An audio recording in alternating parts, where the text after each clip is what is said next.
British শাসনে ভারতবর্ষে ইংরেজ শোষণ ও অত্যাচারে অতিষ্ঠ ভারতবাসী যখন নানা রকম বৈপ্লবিক কর্মকাণ্ড সহ অসহযোগ আন্দোলন গড়ে তোলে, তখন ইংরেজ সরকার মন্টেগু চেমসফোর্ড আইনের সংস্কার করে ভারতবাসীকে আরও কিছু স্বায়ত্তশাসন দেওয়া যায় কিনা তা দেখার জন্য সাইমন কমিশন পাঠানোর কথা ঘোষণা করে।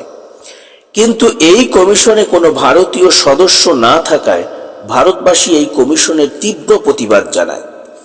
সারা ভারতে এর বিরুদ্ধে আগুন জ্বলে ওঠে। এসব উপেক্ষা করেও সাইমন কমিশন ভারতে এলে ভারতের বিভিন্ন শহরে শহরে সাইমন গো ব্যাক স্লোগান দিয়ে প্রতিবাদ মিছিল শুরু হয়। এরকমই একটি বিক্ষোভ মিছিলে নেতৃত্ব করতে গিয়ে ইংরেজ পুলিশ স্যান্ডারসনের লাঠির আঘাতে লাহোরে লালা লাজপত রায় চরম আহত হয়ে হাসপাতালে প্রাণত্যাগ করে। এই সংবাদ প্রচারিত হলে সমগ্র ভারতে এক অগ্নিগর্ভ পরিস্থিতির সৃষ্টি হয়। এই অবস্থায় আগুনে ঘি ঢালেন ব্রিটেনের তৎকালীন ভারত বিষয়ক মন্ত্রীর একটি কুমন্তব্য। তিনি বলেন, ভারতবাসী এখনো ভারতের জন্য সংবিধান তৈরির যোগ্যতাই অর্জন করেনি। ব্রিটিশ পার্লামেন্টে করা এই মন্তব্যের জবাবে কংগ্রেস মতিলাল নেহেরুর নেতৃত্বে একটি কমিটি গঠন করে। 1928 খ্রিস্টাব্দে এই কমিটি সংবিধানের একটি খসড়া রিপোর্ট তৈরি করে ইংরেজ সরকারকে বুঝিয়ে দেয় যে ভারতীয়রাও সংবিধান তৈরি করতে জানে। নেহেরু রিপোর্ট নামে পরিচিত এই রিপোর্টে ভারতকে ডোমিনিয়ন স্ট্যাটাস বা ব্রিটিশের অধীনে স্বায়ত্ত শাসনের দাবি করা হয়। কিন্তু এই রিপোর্টকে ইংরেজ সরকার কোনো গুরুত্বই দেয়নি। এছাড়া মুসলিম লীগ বা অন্যান্য দল, এমনকি কংগ্রেস দলের মধ্যেও এই রিপোর্ট গ্রহণে চরম মতপার্থক্য দেখা দেয়। শুরু হয় কংগ্রেসে নবীন ও প্রবীণ বাগ বিতণ্ডা। কংগ্রেসে তখন নবীন ও প্রবীণ এই দুই গোষ্ঠীর মধ্যে প্রবল মতপার্থক্য ছিল। রাজেন্দ্র প্রসাদ, সর্দার প্যাটেল প্রমুখ প্রবীণরা একে গ্রহণ করতে বদ্ধপরিকর হলেও সুভাষচন্দ্র, জওহরলাল নেহেরুর মতো নবীনরা একে মোটেই মানতে চাননি। তরুণদের দাবি ছিল স্বায়ত্ত শাসন নয়, পূর্ণ স্বাধীনতাই হোক কংগ্রেসের লক্ষ্য। এই পরিস্থিতিতে গান্ধীজি দেখেন পাল্লা তরুণদের দিকেই ভারী, অতএব দলের হ্রাস তারও নিয়ন্ত্রণের বাইরে চলে যেতে পারে। তাই তিনি এই দুই গোষ্ঠীর মধ্যে সমন্বয় করতে উদ্যোগী হন। তিনি তরুণ ব্রিগেডকে বোঝান যে 1 বছর সময় দেওয়া হোক। এই 1 বছরের মধ্যে সরকার যদি ডোমিনিয়ন স্ট্যাটাস বা স্বায়ত্ত শাসন দেয়, তবে আমরা স্বায়ত্ত শাসনই মেনে নেব। আর যদি এই 1 বছরের মধ্যে তা না দেয়, তবে তখন থেকে কংগ্রেস পূর্ণ স্বাধীনতাকে লক্ষ্য বলে আন্দোলন শুরু করবে। কিন্তু সরকার এই 1 বছরের মধ্যে স্বায়ত্ত শাসন দেওয়ার ব্যাপারে কোনো কথাই বলল না।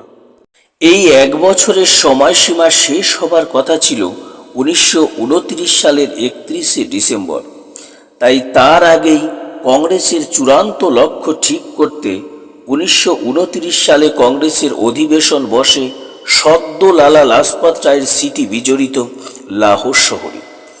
1929 সালের 28 থেকে 31শে ডিসেম্বর অধিবেশন চলে। গান্ধীজির চেষ্টায় ওই অধিবেশনের সভাপতি হন তরুণ ব্রিগেডের জওহরলাল নেহেরু। লালাজির মূর্তিতে মাল্যদান করে অধিবেশন শুরু হয়। অনেক আলোচনা সমালোচনার পর পূর্ণ স্বাধীনতাই কংগ্রেসের অন্তিম লক্ষ্য বলে সর্বসম্মতিক্রমেই প্রস্তাব গৃহীত হয়। অবশ্য এটা যে হবে তার আভাস নেহেরু রিপোর্টের ব্যর্থতার মধ্যেই ছিল। তাই এটা যে প্রায় এক প্রকার ঠিকই ছিল তার বলার অপেক্ষা রাখে না। অধিবেশন সমাপ্তির পর ওই দিনই অর্থাৎ 31শে ডিসেম্বর মধ্যরাতে, অর্থাৎ পরদিন নতুন বছরের নতুন সূর্যোদয়ের কয়েক ঘন্টা আগে সুভাষচন্দ্র সহ কংগ্রেসের অত্যুৎসাহী তরুণ ব্রিগেডের উদ্যোগে কার্যনির্বাহক কমিটির নবনির্বাচিত সভাপতি জওহরলাল নেহেরু রাভি নদীর তীরে পূর্ণ স্বরাজের প্রতীক হিসাবে ত্রিবর্ণ রঞ্জিত জাতীয় পতাকা উত্তোলন করলেন। উত্তোলকের ভাষণে তিনি উদ্দাত্ত কণ্ঠে পূর্ণ স্বাধীনতার কথাই তুলে ধরলেন। প্রবল হর্ষধ্বনি, কলতানি, উলুধ্বনি ও শঙ্খধ্বনিতে রাভি নদীর তীর যেন মুখরিত হল। সকালে নতুন বছরের নতুন সূর্য উদিত হল।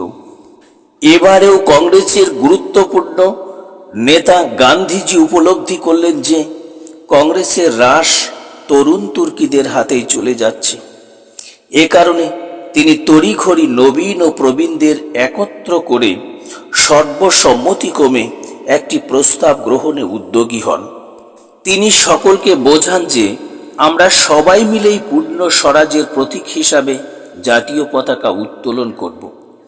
তিনি এই পূর্ণ স্বরাজের দিনটির নাম দেন স্বতন্ত্রতা সংকল্প দিবস। ঠিক হয় জানুয়ারি মাসের একটি রবিবার বা ছুটির দিনে এটি করা হবে। সব দিক বিবেচনা করে জানুয়ারির শেষ রবিবার ওই দিনটি ধার্য হয়। ঘটনাচক্রে সেই তারিখটি ছিল 26শে জানুয়ারি। তাই 1930 খ্রিস্টাব্দের 2রা জানুয়ারি প্রকাশিত এক ঘোষণায় বলা হলো যে আগামী 26শে জানুয়ারি পূর্ণ স্বাধীনতার প্রতীক হিসাবে দিল্লিতে জাতীয় পতাকা উত্তোলন করা হবে ও পূর্ণ স্বাধীনতার লক্ষ্যে আন্দোলন শুরু করা হবে এবং যতদিন ভারত স্বাধীন না হয় ততদিন প্রতি বছরই ওই 26শে জানুয়ারি তারিখটি স্বতন্ত্রতা সংকল্প দিবস হিসাবে জাতীয় পতাকা উত্তোলন করে ওই দিনটি স্বাধীনতা দিবস হিসাবে পালন করা হবে। এরপর 1930 থেকে 1947 খ্রিস্টাব্দ পর্যন্ত দীর্ঘ 17 বছর ওই দিনটি স্বাধীনতা দিবস হিসাবে পালিত হয়ে এসছে। এরপর বহু চড়াই উতরাই পেরিয়ে ভারতের স্বাধীনতা আন্দোলন এমন পর্যায়ে পৌঁছায় যেখানে বিশ্বযুদ্ধ, ভারত ছাড়ো আন্দোলন, আজাদ হিন্দ বাহিনীর কার্যকলাপ, নৌ বিদ্রোহ, সাম্প্রদায়িক হানাহানি সব কিছু মিলে এমন পরিস্থিতি সৃষ্টি হয় যে 1947 সালে ইংরেজ সরকার তড়িঘড়ি স্বাধীনতা দিয়ে ভারত থেকে চলে যেতে উদ্যোগী হয়। ইংরেজ সরকার ঠিক করে 15ই আগস্ট অর্থাৎ যেদিন নেতাজি সাহায্যকারী দেশ তথা জাপান বিশ্বযুদ্ধে মিত্রপক্ষের কাছে আত্মসমর্পণ করেছিল সেই দিন ভারতের স্বাধীনতা দেওয়া হবে।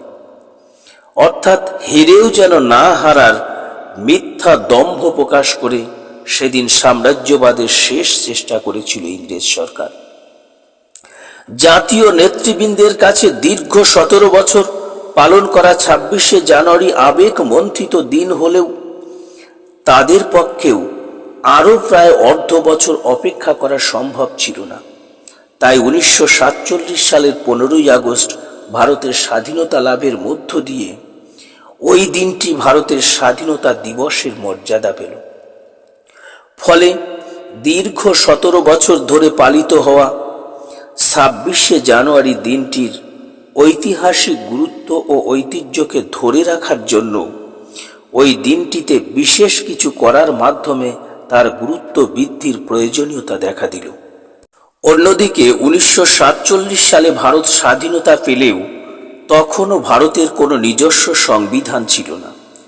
ভারত শাসন হতো 1935-এর ভারত শাসন আইন অনুসারে। যদিও মন্ত্রী মিশনের সুপারিশ অনুসারে ইতিপূর্বেই ভারতের সংবিধান তৈরির জন্য সংবিধান সভা বা গণপরিষদ গঠিত হয়েছিল। স্বাধীনতার পর 29শে আগস্ট এই গণপরিষদের সদস্য প্রখ্যাত আইনবিদ ডক্টর বি.আর. আম্বেদকরের সভাপতিত্বে 5 সদস্যের একটি খসড়া কমিটি বা ড্রাফটিং কমিটি তৈরি করা হয়। এই কমিটির ওপর সংবিধান রচনার গুরু দায়িত্ব অর্পিত হয়। বিশাল ভারতের বিভিন্ন অংশের ভিন্ন ভিন্ন সংস্কৃতি, ভিন্ন ধর্মী কৃষ্টি, ভিন্ন ধর্মী স্বার্থ, বিভিন্ন ভাষা, নানা রকম ধর্ম, বহুদা বিভক্ত এই দেশের সব কিছুর মধ্যে সমন্বয় করে একটি সর্বজনগ্রাহ্য সংবিধান রচনা করা সত্যই ছিল অত্যন্ত কঠিন কাজ। খসড়া কমিটির সভাপতি হিসাবে মূলত আম্বেদকরজি এই অসাধ্য সাধন করেছিলেন।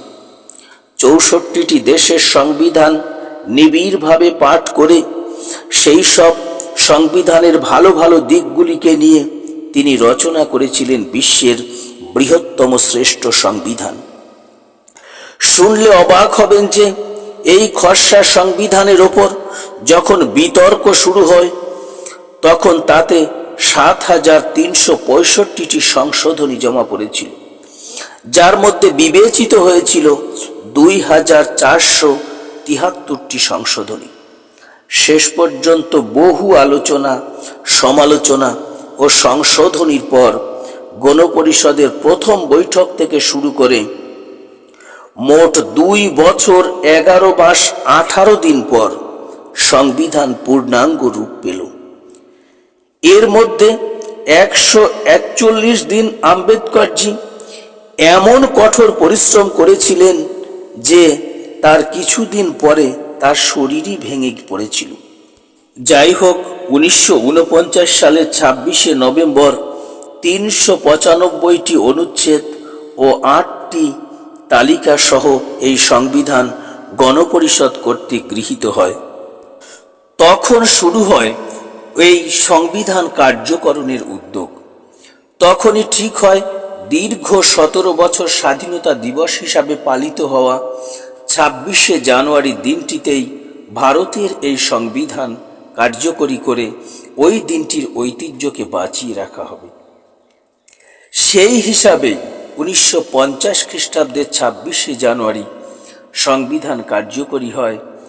ভারতও সেদিন থেকে প্রজাতন্ত্র হিসাবে স্বীকৃতি পায়। কারণ সংবিধানের প্রস্তাবনায় ভারতকে সার্বভৌম সমাজতান্ত্রিক ধর্মনিরপেক্ষ গণতান্ত্রিক প্রজাতন্ত্র হিসাবে বর্ণনা করা হয়েছে। অর্থাৎ স্বাধীন ভারত এমন একটি রাষ্ট্র হবে যে আভ্যন্তরীণ ও বৈদেশিক উভয় ক্ষেত্রেই স্বাধীনভাবে নীতি নির্ধারণ করবে। রাষ্ট্র ধর্মীয় ক্ষেত্রে বৈষম্য করবে না এবং জাতীয় সম্পত্তি মূলত রাষ্ট্রের মালিকানাধীনই থাকবে। গণতান্ত্রিক প্রজাতন্ত্র বলতে বোঝায় ভারতের সরকার জনগণের দ্বারা জনগণের স্বার্থে জনগণের জন্যই কাজ করবে এবং ভারতের সাংবিধানিক প্রধান জনগণের প্রত্যক্ষ বা পরোক্ষ ভোটে নির্বাচিত হবেন, বংশগতভাবে নয়। প্রসঙ্গত গণতন্ত্র এবং প্রজাতন্ত্র শব্দ দুটির আপাতভাবে একই রকম মনে হলেও এর মধ্যে সূক্ষ্ম পার্থক্য রয়েছে। যেমন চীনে প্রজাতন্ত্র প্রতিষ্ঠিত রয়েছে কারণ সেখানকার সাংবিধানিক প্রধান বংশগতভাবে মনোনীত হন না, কিন্তু সেখানে গণতন্ত্র নেই কারণ সেখানে একদলীয় শাসন প্রচলিত আছে। সে দেশের সমস্ত জনসাধারণের শাসন ব্যবস্থায় অংশগ্রহণের অধিকার নেই। অন্যদিকে ব্রিটেনে গণতন্ত্র প্রচলিত আছে কিন্তু সেখানে প্রজাতন্ত্র নেই কারণ ব্রিটেনের শাসন ব্যবস্থায় জনগণই সর্বোচ্চ ক্ষমতার অধিকারী, কিন্তু ব্রিটেনের সাংবিধানিক প্রধান বংশগতভাবে রাজা বা রানী হিসাবে মনোনীত হন। তাই ব্রিটেনে গণতন্ত্র থাকলেও প্রজাতন্ত্র নেই, কিন্তু চীনে প্রজাতন্ত্র থাকলেও গণতন্ত্র নেই। আমাদের ভারতবর্ষে গণতন্ত্র এবং প্রজাতন্ত্র দুটোই আছে বলে ভারতবর্ষকে গণতান্ত্রিক প্রজাতন্ত্র হিসাবে বর্ণনা করা হয়েছে। কিন্তু দুঃখের বিষয়, প্রস্তাবনার যথার্থ চর্চা কিন্তু আমাদের দেশে সর্বদা হয় না। তাই আমরা দেখেছি গণতন্ত্রের বহুবার ভুলুণ্ঠিত হওয়া, দেখেছি গণতন্ত্রে পদদলিত হওয়া, ধর্ম নিরপেক্ষতায় চলেছে তোষণ, মৌলিক অধিকার, সাম্যের অধিকার, সামাজিক সাম্য বারবার হয়েছে বিপন্ন, চলেছে এক শ্রেণীর ওপর অন্য শ্রেণীর অত্যাচার। এগুলি যে ঘটতে পারে তা অনুমান করেছিলেন স্বয়ং সংবিধান রচয়িতা আম্বেদকর মহাশয়।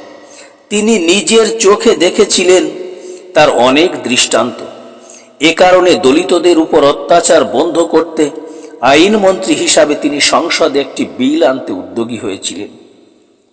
কিন্তু তৎকালীন স্বরাষ্ট্রমন্ত্রী কৈলাসনাথের তীব্র বিরোধিতায় তিনি তা আনতেই পারেননি বা উত্থাপনই করতে পারেননি। এমনকি কৈলাসনাথের সাথে তীব্র বাগ বিতণ্ডায় জড়িয়ে পড়ে আক্ষেপ করে তিনি বলেছিলেন, এই সংবিধান আমি চাই না, আমি এই সংবিধান পুড়িয়ে ফেলতে চাই। এখানে আমাকে ভাড়াটিয়া লেখক হিসাবে নিয়োগ করা হয়েছিল, ফলে আমার ইচ্ছার বিরুদ্ধে এমন অনেক কিছু করতে হয়েছিল যার জন্য ব্যক্তিগতভাবে আমি ক্ষমা প্রার্থী। দেশের বৃহত্তম রাজনৈতিক দলের অনুরোধে তাদের স্বার্থেই এই সংবিধান রচনা করেছি। তাই এই সংবিধানকে আমি আদর্শ সংবিধান হিসাবে গণ্যও করি না। তবে তিনি একথাও বলেছিলেন যে মন্দের ভালো এই যে সময়ের দাবি মেনে এতে সংশোধনের রাস্তা রাখা হয়েছে। বলা বাহুল্য, এ কারণে বহুবার এই সংবিধান সংশোধিত হয়েওছে, এমনকি আরও হবে। প্রজাতন্ত্র দিবসের দিনে তাই একদিকে যেমন এই দিনটির দীর্ঘ অতীত ঐতিহ্যের কথা স্মরণ করতে হবে, তেমনি আমাদের মহামূল্যবান এই সংবিধানের মহৎ বিষয় সম্পর্কে সচেতন হতে হবে। আমরা যদি আমাদের সংবিধানে বর্ণিত অধিকারগুলি সম্পর্কে সচেতন থাকি, তবেই কিন্তু দেশের সার্বিক উন্নয়নে সামাজিক ও আর্থিক সাম্য আনতে সক্ষম হব। নতুবা সংবিধান কয়েকজন মুষ্টিমেয় স্বার্থান্বেষীদের কবলে পড়লে সামাজিক ও আর্থিক ন্যায় বিচার কিন্তু প্রহসনে পরিণত হবে। তাই এই মহান জাতীয় দিবসে প্রাচীন ঐতিহ্যের স্মরণের সাথে সাথে সংবিধানের সার্বিক মর্যাদা রক্ষার জন্যও আমাদের সকলকে ঐক্যবদ্ধ হওয়ার ব্রত গ্রহণ করতে হবে। প্রজাতন্ত্র দিবসের পূর্ণ লগ্নে সকলকে অভিনন্দন জানিয়ে শেষ করছি। ধন্যবাদ।